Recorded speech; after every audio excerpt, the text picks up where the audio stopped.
નમસ્કાર. ચાલો આજે ઇતિહાસના એ પાના ફેરવીએ જેણે પ્રથમ વિશ્વયુદ્ધ જેવી ભયાનક આગને ભડકાવી. આ એ ઘટના હતી જેણે દુનિયાનો નકશો જ નહીં પણ કરોડો લોકોનું ભવિષ્ય પણ હંમેશા માટે બદલી નાખ્યું. તો ચાલો આ જટિલ કારણોના જાળાને એક પછી એક ઉકેલીએ. પણ સવાલ એ છે કે આખોને આખો ખંડ લડવા માટે તૈયાર કઈ રીતે થઈ ગયો? જુઓ, 20મી સદીની શરૂઆતનું યુરોપ એક દારૂગોળાના ઢગલા જેવું હતું, જે બસ એક તણખાની રાહ જોઈ ગયું હતું. પણ આટલો બધો દારૂગોળો ભેગો કેવી રીતે થયો? વેલ, આ વિસ્ફોટક પરિસ્થિતિ પાછળ મુખ્યત્વે 4 કારણો હતા. પહેલું, આર્થિક અને લશ્કરી દુશ્મનાવટ. બીજું, ગુપ્ત જોડાણોનું એક જાળું. ત્રીજું, ઉગ્ર રાષ્ટ્રવાદનું વાતાવરણ. અને ચોથું, સારાજેવોમાં પડેલો એક તણખો. તો ચાલો શરૂઆત કરીએ સૌથી પહેલા અને સૌથી ઊંડા કારણથી. આ યુદ્ધના મૂળ સંસાધનો, બજારો અને લશ્કરી તાકાત માટેની એક જોરદાર સ્પર્ધામાં છુપાયેલા હતા. આ સ્પર્ધા ખરેખર તો એક સ્થાપિત સામ્રાજ્ય અને એક નવી ઉભરતી શક્તિ વચ્ચેની હતી. જુઓ, એક બાજુ હતું ઇંગ્લેન્ડ, જેણે 19મી સદીમાં એશિયા અને આફ્રિકામાં પોતાનું વિશાળ સામ્રાજ્ય જમાવી દીધું હતું. અને બીજી બાજુ હતું જર્મની, જે ઔદ્યોગિક ક્રાંતિને કારણે ખૂબ જ ઝડપથી આગળ વધી રહ્યું હતું. હવે જર્મનીને પણ પોતાના માલ વેચવા માટે બજારો જોઈતા હતા અને આના કારણે ઇંગ્લેન્ડ સાથે તેનો સીધો આર્થિક સંઘર્ષ શરૂ થયો. અને જ્યારે આર્થિક દુશ્મની વધે છે ત્યારે તે શસ્ત્રોની હોડને જન્મ આપે છે. દરેક દેશને એમ લાગતું હતું કે જો આપણી પાસે મોટા હથિયાર નહીં હોય તો બીજો દેશ આપણને દબાવી દેશે.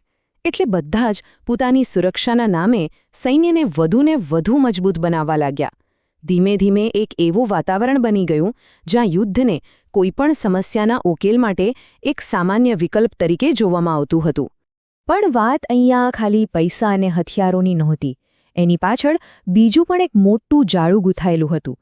આર્થિક અને લશ્કરી સ્પર્ધાની નીચે છુપાયેલું હતું ગુપ્ત સંધિઓનું એક જટિલ જાળું, જેણે આખા યુરોપને 2 છાવણીમાં વહેંચી દીધું હતું. આ જોડાણ પ્રણાલીએ એક માટે બધા અને બધા માટે એક જેવી સ્થિતિ ઊભી કરી દીધી હતી. એટલે કે સમજો કે એક દેશ પર હુમલો એટલે તેના બધા જ મિત્ર દેશો પર હુમલો. આના કારણે શું થયું? એક નાનકડી ભૂલ, એક નાનો તણખો આખા યુરોપને આગમાં ઝોંકી દેવા માટે પૂરતો હતો. તો આખું યુરોપ જાણે 2 ભાગમાં વહેંચાઈ ગયું હતું. એક ટીમ હતી ત્રિપક્ષી જોડાણની, જેમાં જર્મની, ઓસ્ટ્રિયા-હંગરી, તુર્કી અને બલ્ગેરિયા હતા. અને એમની સામે હતી ત્રિપક્ષી સમજૂતીની ટીમ, જેમાં ઇંગ્લેન્ડ, ફ્રાન્સ, રશિયા અને જાપાન હતા. આના લીધે પરસ્પર ભય અને અવિશ્વાસનું એવું વાતાવરણ સર્જાયું જ્યાં દરેક જૂથ બીજાને પોતાના અસ્તિત્વ માટે ખતરો માનતું હતું. હવે આપણે સત્તા અને સંધિઓથી આગળ વધીને લોકોની વિચારસરણી પર આવીએ, કારણ કે યુદ્ધ માત્ર સરહદો પર જ નહીં, લોકોના મનમાં પણ લડાય છે. અને એ સમય હતો ઉગ્ર રાષ્ટ્રવાદનો, જે એક ખૂબ જ શક્તિશાળી અને ખતરનાક બળ હતું.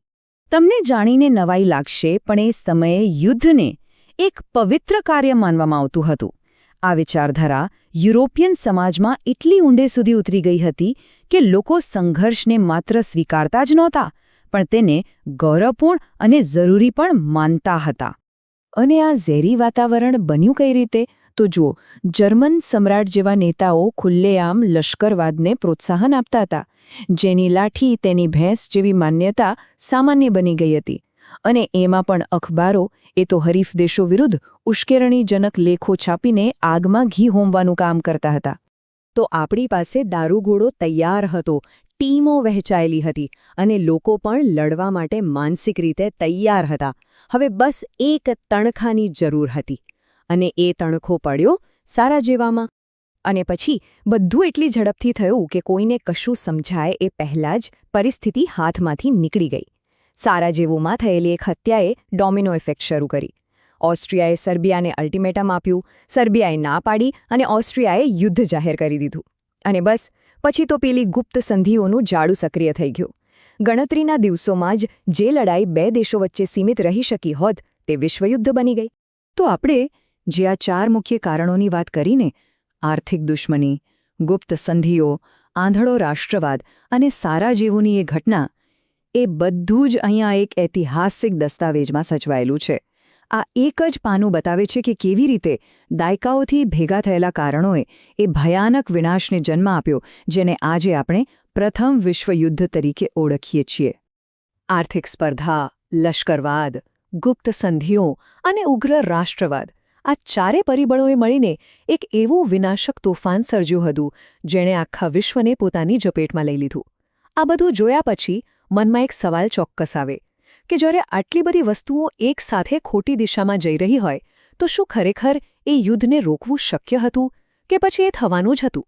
આ એક એવો પ્રશ્ન છે જે આજે પણ આપણને ઇતિહાસની અનિવાર્યતા વિશે વિચારવા મજબૂર કરે છે.